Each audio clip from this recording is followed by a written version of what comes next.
Resistors സീരീസിലും പാരലലും ആയിട്ട് connect ചെയ്യുമ്പോൾ ഉണ്ടാകുന്ന വ്യത്യാസം എന്തെന്ന് ഫിസിക്സിലെ ഒന്നാമത്തെ ചാപ്റ്ററിൽ ഒരു ചോദ്യമായിട്ട് ചോദിച്ചിട്ടുണ്ട്. അതിൻ്റെ ഉത്തരമാണ് ഞാനിവിടെ തയ്യാറാക്കിയിരിക്കുന്നത്. സീരീസായിട്ട് കണക്ട് ചെയ്യുമ്പോൾ എന്ത് സംഭവിക്കും? അതിൻ്റെ എഫക്റ്റീവ് റെസിസ്റ്റൻസ് എന്ത് ചെയ്യും? എഫക്റ്റീവ് റെസിസ്റ്റൻസ് ഇൻക്രീസ് ചെയ്യും. പാരലലായിട്ട് കണക്ട് ചെയ്യുമ്പോൾ എഫക്റ്റീവ് റെസിസ്റ്റൻസ് ഡിക്രീസ് ചെയ്യും. സീരീസായിട്ട് കണക്ട് ചെയ്യുമ്പോൾ എന്താണ്? ഓരോ റെസിസ്റ്ററിലൂടെയും ഒഴുകുന്ന കറണ്ടിൻ്റെ വാല്യൂ എന്ന് പറയുന്നത് സെയിം ആണ്. പാരലലായിട്ട് കണക്ട് ചെയ്യുമ്പോൾ കറണ്ട് ത്രൂ ഈച്ച് റെസിസ്റ്റർ എന്ന് പറയുന്നത് ഡിഫറൻ്റ് ആണ്. സീരീസായിട്ട് കണക്ട് ചെയ്യുമ്പോൾ potential difference across each resistor എന്ന് പറയുന്നത് ഡിഫറൻ്റ് ആണ്.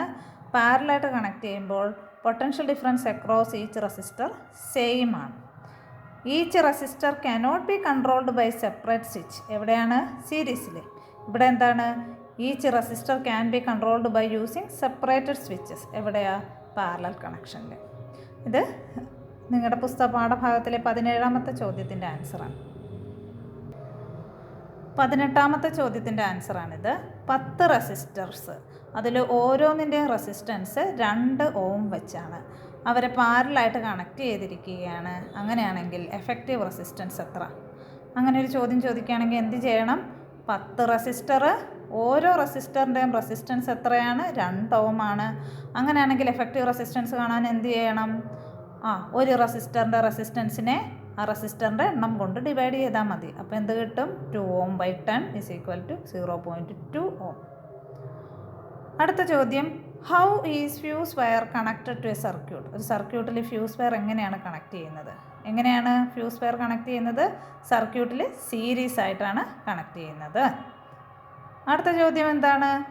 4 ആംപിയർ കറണ്ട് ഒരു ബൾബിലൂടെ കടന്നു പോകുമ്പോൾ എത്രയാണ്? വീട്ടിലെ വോൾട്ട് എന്ന് പറയുന്നത് എത്രയാണ്? 230 വോൾട്ടാണ്. അങ്ങനെയാണെങ്കിൽ ആ ബൾബിൻ്റെ പവർ എത്രയാണ്?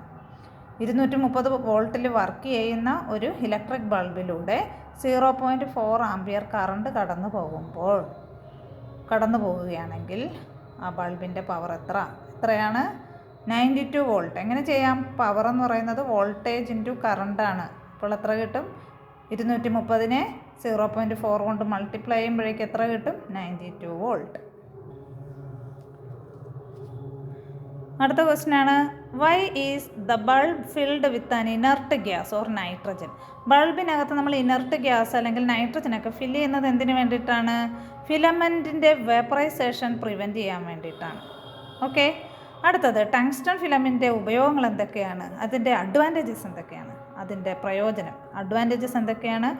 ടങ്സ്റ്റണിന് റെസിസ്റ്റിവിറ്റി കൂടുതലാണ്, മെൽറ്റിംഗ് പോയിൻ്റ് കൂടുതലാണ്, ഡക്റ്റിലിറ്റി എത്ര വേണമെങ്കിലും വലിച്ചു നീട്ടാൻ ഡക്റ്റിലിറ്റി കൂടുതലാണ്. എന്താണ്? വൈറ്റ് ലൈറ്റ് എമിറ്റ് ചെയ്യാനുള്ള കഴിവ് ആർക്കുണ്ട്? അതാണ് മെയിൻ കഴിവ്. വൈറ്റ് ലൈറ്റ് എമിറ്റ് ചെയ്യാനുള്ള കഴിവ്. ചൂടാകുമ്പോൾ വൈറ്റ്, അതായത് വൈറ്റ് ഹോട്ട് കണ്ടീഷനിൽ വൈറ്റ് ലൈറ്റ് എമിറ്റ് ചെയ്യാനുള്ള കഴിവ് ആർക്കുണ്ട്? ടങ്സ്റ്റണിനുണ്ട്. അപ്പോൾ ടങ്സ്റ്റണിൻ്റെ പ്രയോജനങ്ങൾ എന്തൊക്കെയാണ്? റെസിസ്റ്റിവിറ്റി കൂടുതലാണ്, മെൽറ്റിംഗ് പോയിൻ്റ് കൂടുതലാണ്, പെട്ടെന്നൊന്നും അത് ഉരുകി പോകില്ല, ഹൈ മെൽറ്റിംഗ് പോയിൻ്റാണ്, ഡക്റ്റിലിറ്റി കൂടുതലാണ്, വൈറ്റ് ലൈറ്റ് എമിറ്റ് ചെയ്യാനുള്ള കഴിവുണ്ട്. നിക്രോമിനെ എന്തുകൊണ്ടാണ് നമ്മൾ ബൾബിൽ യൂസ് ചെയ്യാത്തത്, ഫിലമെൻ്റായിട്ട് യൂസ് ചെയ്യാത്തത്? എന്താണ് കാരണം? നിക്രോമും ഇതുപോലെ തന്നെ എന്താണ്, കറണ്ട് കടന്നു പോകുമ്പോൾ ചൂടായിട്ട് അത് റെഡ് ഹോട്ട് കണ്ടീഷനിൽ എത്തുകയുള്ളൂ, പുറത്തേക്ക് കാര്യമായ ലൈറ്റൊന്നും പുറത്തേക്ക് വിടില്ല. അതുകൊണ്ടാണ് നിക്രോമിനെ യൂസ് ചെയ്യാത്തത്.